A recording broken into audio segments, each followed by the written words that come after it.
Everyone, my name is Hatton Humphrey. This is Ken Johnston.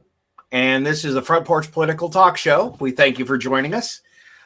This is a pre-recorded, and we're going to finally touch on something that we've been talking about for a while. We've had a couple of those. We need to come back and talk about this. And so today we're going to talk about the intertubes, the interwebs, the internet, social media, and censorship.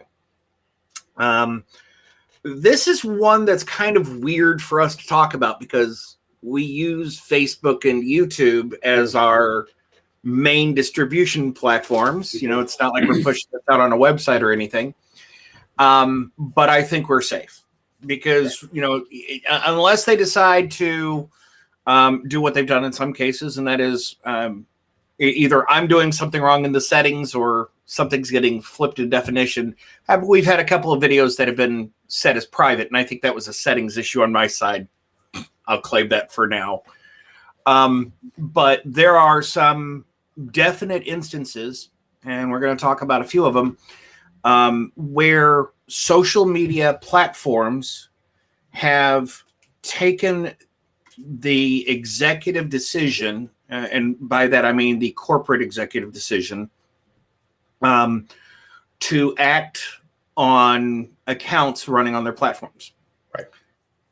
Got a few different examples of that, and then we're going to talk about the political side of it. So one of the first examples that I want to talk about is a channel that I actually watch, and yes, it's one of those guilty pleasure type things, but it's something that I think is important to talk about. YouTube has a. I know who they are. I didn't realize it. I know who they are. I've seen their videos. Yeah. I mean, who hasn't? This is MXR Plays or MXR Extras, or you'll know this is MXR. He's also known as Henry. That's his actual name. This is Patastic P or Patastic Panda. Her name is Jeannie. They're a couple living in Washington State, and they make their livelihood primarily from YouTube, Twitter, Twitch. Jeannie plays. They both do live streaming gaming, and they do videos. Their channel has, I think I said already, 1.5 million subscribers. Yep. And yet they are under constant threat of demonetization, or in some cases, there's just actions taken where they get demonetized and there was no warning. Right. As far as they have seen or said. And I've actually seen this over the course of years because I've watched them for a long time. The content that they make for YouTube is not educational, but for the most part, Henry started off making videos where he was taking Skyrim or Fallout and adding mods and reviewing the mods for various games. And Jeannie was his girlfriend. I don't think she did any content. She's just recently gotten into the content creation side of things. And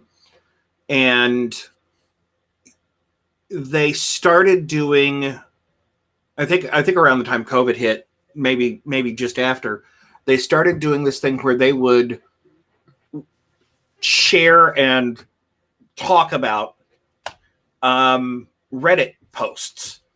And they're, and some of them are, stupid, some of them are interesting, but they censor the living bejesus out of them. Especially with the Skyrim mods, of course they censored it because he was doing stuff that was adult-oriented Skyrim mods or Fallout mods, And they even censor the Reddit posts and things, and they're mostly mindless, like stupid stuff. But there's always a clickbaity thing. Right. And they would have their library demonetized for no reason.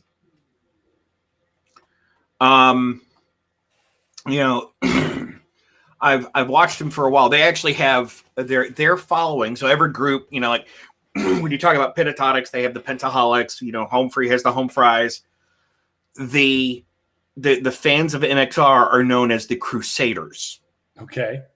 And the reason is, it's actually hilarious. Their fans are very protective of Jeannie. Okay. Okay. They're very protective of Jeannie. And Jeannie shows her emotions on the videos. So the first time she was involved in the videos and YouTube blocked or banned or did a strike or did something, she cried. And everybody all the fans they went on a crusade against YouTube. Yes. Don't make Jeannie cry. And so they have the Crusaders. It's now play on it. So now it's called CREWSADE. You know, and so they actually have merchandise of, you know, like the little a little anime knight, you know, with the big metal helmet and all that. So they actually have merchandise now kind of playing on that.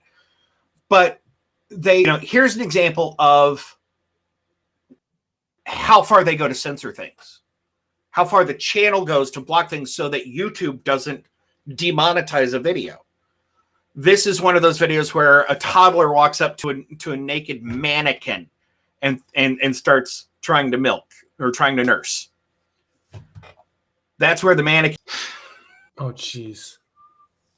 They fully blocked it out. You cannot see anything. And this was one that was demonetized.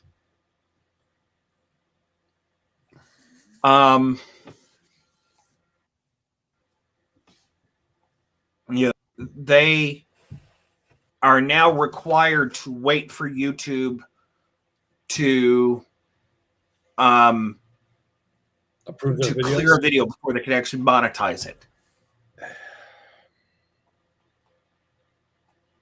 Or it'll get age restricted.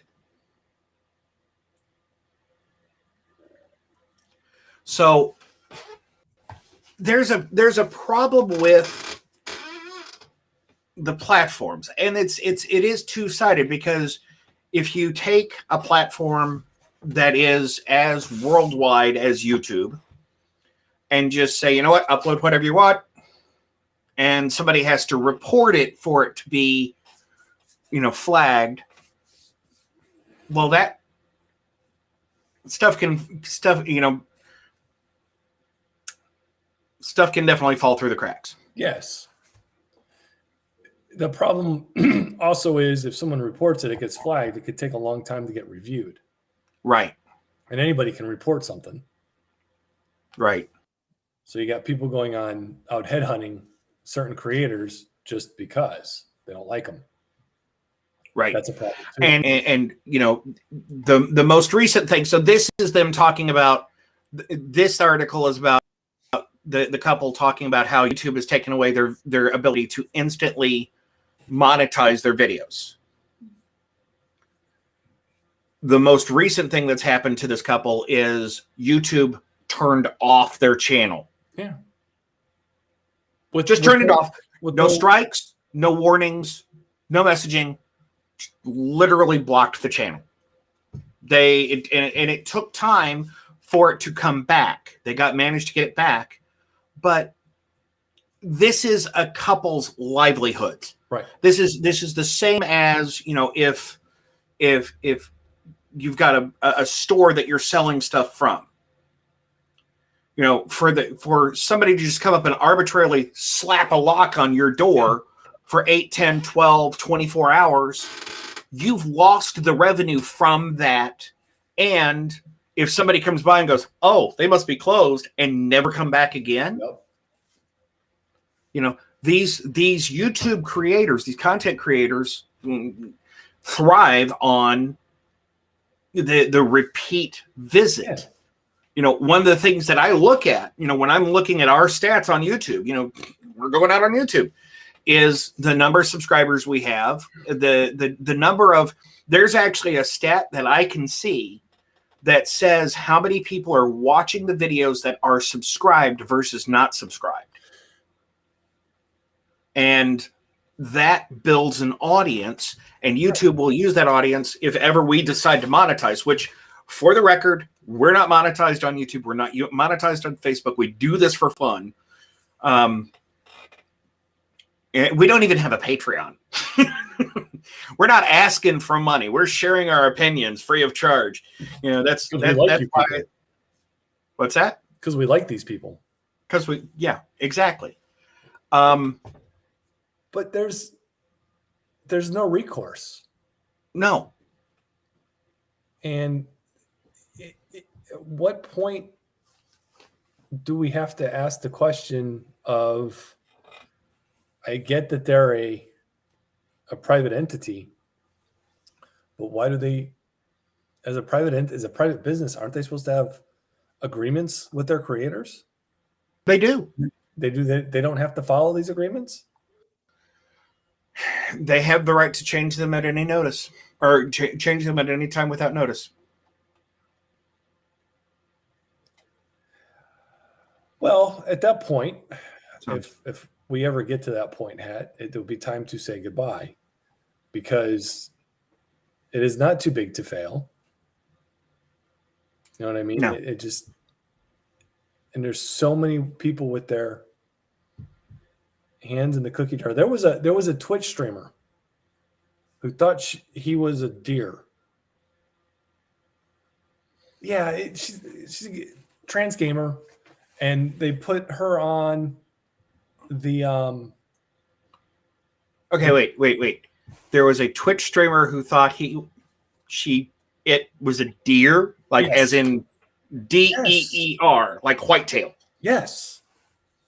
And she was on their one of their peer review boards or something, and she basically was like, "I'm gonna throw all the white male gamers off." Okay. She did a little song about how she was in charge now, and it was her way or the highway, and all you white males are gone.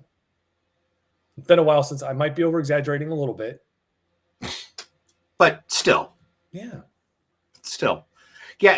And we'll get to Facebook in just a minute. That's the next group we're going to talk about. But I do know that they do employ these communities, these individual groups. Actually, I'm going to switch articles here, and we'll talk about Facebook for just for our next target, if you will. And the fact checkers. Now, this is an opinion post on New York Post, but Facebook did actually come out and admit that the fact checkers were just individuals that were sharing their opinions. And that's a scary piece. So one of the things that we never claim to have is 100% ownership of the truth. No. Most everything that we say, we know is our opinion. Yeah. And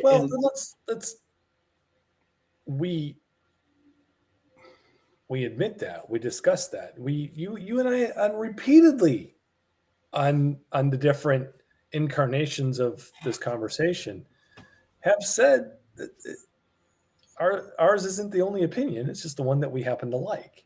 Right. And that was the big problem with a lot of our friends on the left, is they think that their opinion is the only one that matters. And that's one of the things that is absolutely. Hold on a second. I'm sorry. I don't like that ad there. That ad was rather disturbing. Which one? The lip one. My eyes were stuck on that. I just saw Sasso with the mask with the tape. Oh yeah. It is. That is one of the things that we've talked about in the difference in the way that, especially, I won't say older, because we're not older. I refuse to admit that I'm older. Weird. It is weird being the same age as old people. Yes. Yeah. but there is a concept that we grew up with, and that is the show's named after it, Front Porch. Yeah. The concept that people could sit somewhere and have a reasoned conversation, even if they don't agree. Yeah. Except my grandfather, he just yelled at everybody. Get off my yard. He would sit, he would argue. Once you changed his mind, he would change yours. It was hilarious. It was so much fun to watch. Nice. Once Grandpa got to the point where the argument was starting to die, he would change sides just to keep the argument going. Okay. Well, that's a way to do it. But we would literally, we there was the ability to have the conversation, to have the debate, to say, here's where things are. Here's where I stand. Here's where you stand. There may or may not be a middle ground to it, but you have the right to have that opinion. Right. And the thing that we are faced with today is that so many people, and it's mostly on the left, there are some on the right, but it's mostly on the left, that say, you don't have the right to have that opinion. Well, our the thing about, here, let me switch articles here.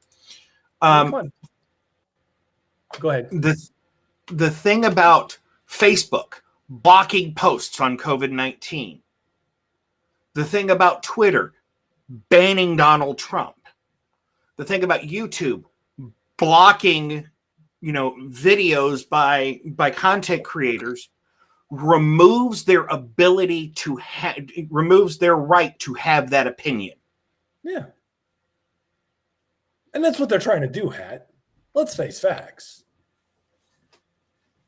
Well, that's kind of what they're trying to do. Yeah. We don't want that opinion out there anymore. We don't want people talking about it. So therefore it is wrong. Yeah, and so like this just happened. This up until May 27th of 2021,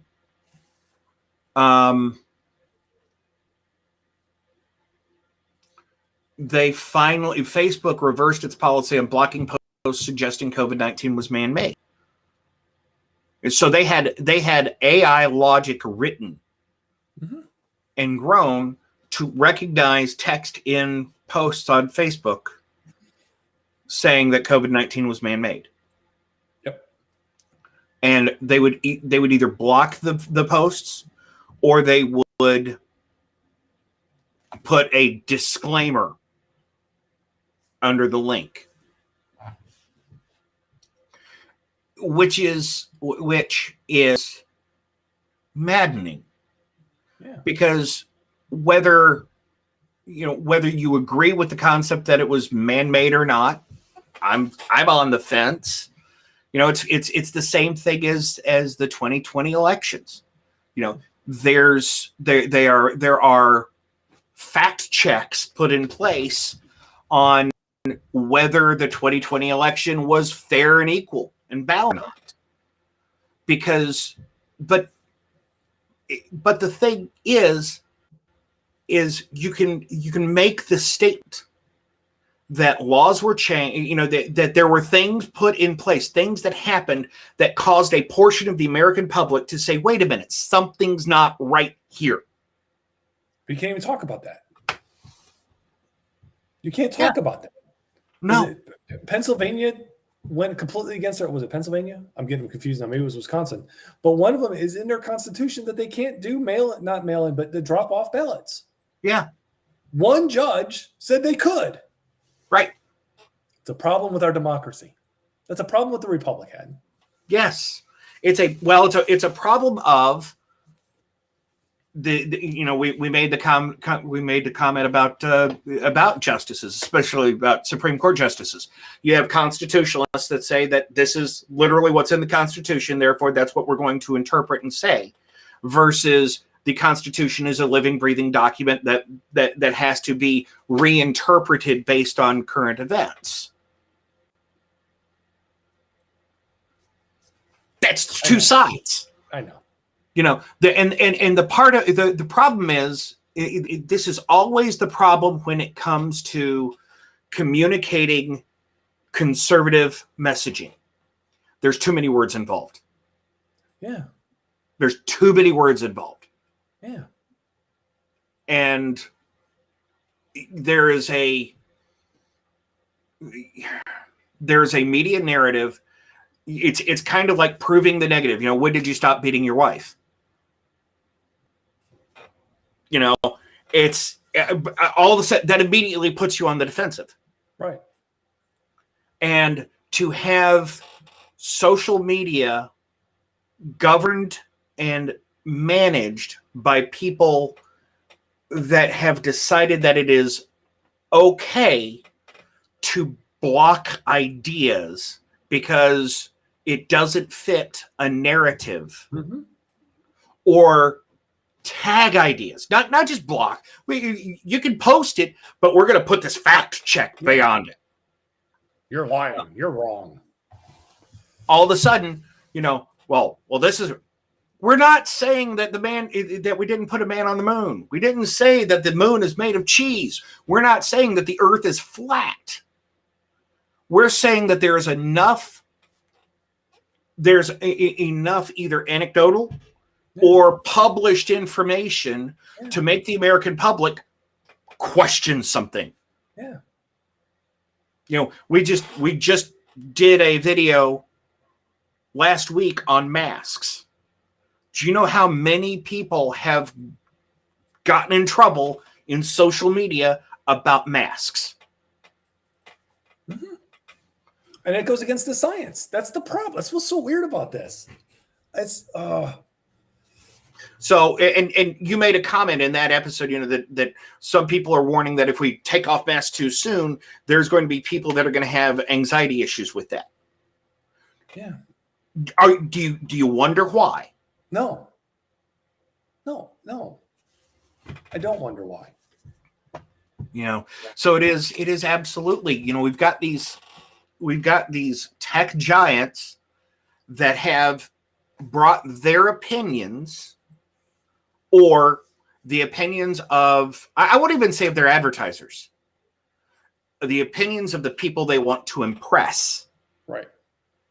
And those are now driving the content rules. Yeah. Well, it's even slightly more insidious than that, because you've got, not only do we have that, but then you've got the people in the banking are stopping certain accounts from being able to exchange commerce. Yeah, that one I have not heard. I'd have to look it up. There's been some accounts that have been locked. Well, I do know that we're not allowed to do business over. You're talking about for cryptocurrency? PayPal. Oh, PayPal. Well, it's funny because there are banking questions that recent legislation has raised eyebrows on, because banks at one point had to report anything over $10,000, and now they have to report anything. Or anything over $600 or something. And it's the government need to know if I've got $100 well, cash. And I don't even know if that went through. And that's the other thing is we now have, and this is a timing thing. We now have the case of proposed legislation causing or being treated as if it has passed as written. Right.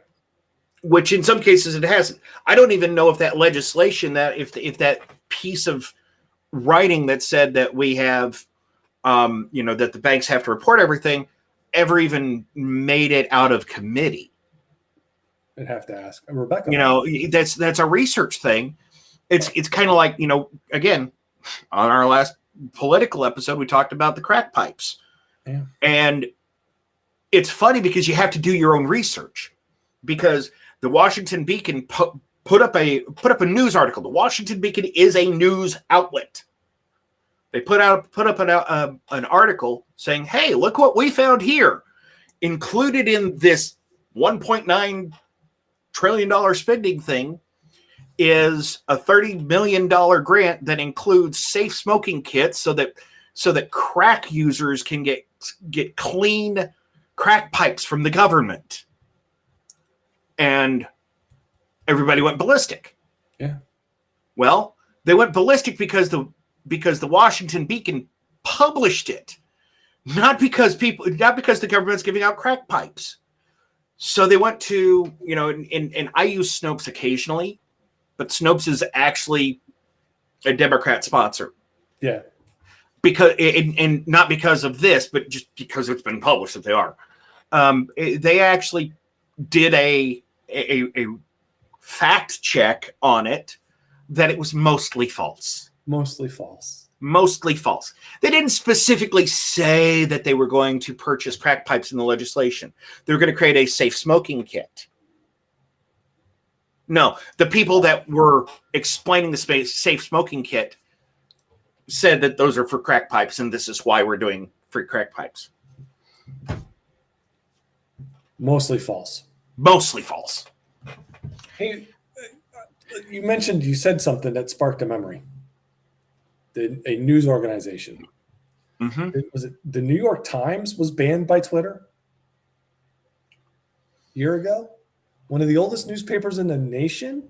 I remember because it was either over coronavirus or something that Trump said, and they were researching it, and Twitter shut down. New York Post. New York Post. Okay. New York Post. And it was recorded on the New York Times. Yeah, the New York Post Twitter blocked an article. Twitter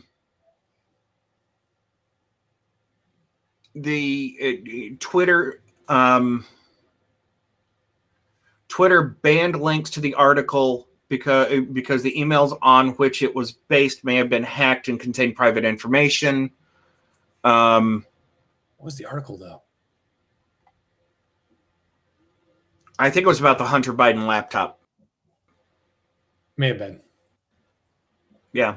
But for Twitter to turn off the New York Post, one of the oldest reporting outlets in the nation, just we disagree with your findings. But it was using a hacked email. Oh, okay. The news article itself was written and vetted by an editor. It was written by a reporter and vetted by an editor. But it is still that these large corporations are making, in some cases, political decisions based on their opinions. I wish I'd grabbed the video of Ted Cruz. Ted Cruz during a Senate hearing on social media, he asked the question, who gave you what right are you using, aside from your right as a private company, to ban free speech? Yeah. And it's interesting because it's Zuckerberg stuttering. Was it Zuckerberg? I forget. Yeah. One of them. But it's interesting because there is that flip side. They are private corporations, right? But they are also, there's a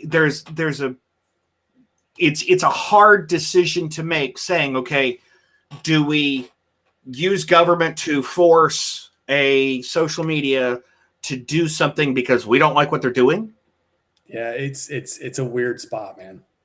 Or do we say, okay, you're a private corporation and consistency requires that we say, okay, as a private organization, you have the right to make those policies. Right. But maybe the middle ground is maybe there is middle. Then you're an editorial staff. You're no longer a publisher. You become an editorial staff. Right. That's the difference. That's what I was trying to figure out earlier. You're not just a publisher. You're now. It's a whole new ballgame at that point. But maybe the middle ground is that instead of saying, well, you can't ban Donald Trump, or you can't ban accounts for whatever, or you have to have a better you have to have, maybe the thing is that there's legislation requiring specific timelines, clarifications, and expectations in the terms of service from a social media organization. I don't think that's too much to ask. And then you've got to give, I don't know, 30 days notice before you change a policy. Yeah. You know, they're huge, man. They're not just private companies. I mean, YouTube is a massive, massive website. I know. Trust me, I know. And unfortunately, there's so much more we could say about this, but we are up against our timeline. So we want to thank you guys for joining us for this conversation. If you've got other examples of internet censorship that you want to share with us, or if you want to add your thoughts to the conversation, by all means, use the chat or use the comments below. If you're on Facebook, like the Facebook page. If you're on YouTube, we ask you to subscribe to us, hit the like button. If you didn't like what you heard, by all means, feel free to hit that dislike button twice. Tell us we suck even more. But you know what? We're still going to be doing this. We don't make any money from it. It's a passion. So share your comments with us. We'd love to hear from you. And be sure to join us on Thursdays for our music video reactions. The last one we did was an awesome collection of musicians, just masterclass and solos and awesome production. This next one upcoming, we're going to be introduced to Japan in a very weird way. And it will definitely be different words, not only in a different order, but in a different language. Thanks a lot for joining us, everybody. Have a great night. Bye.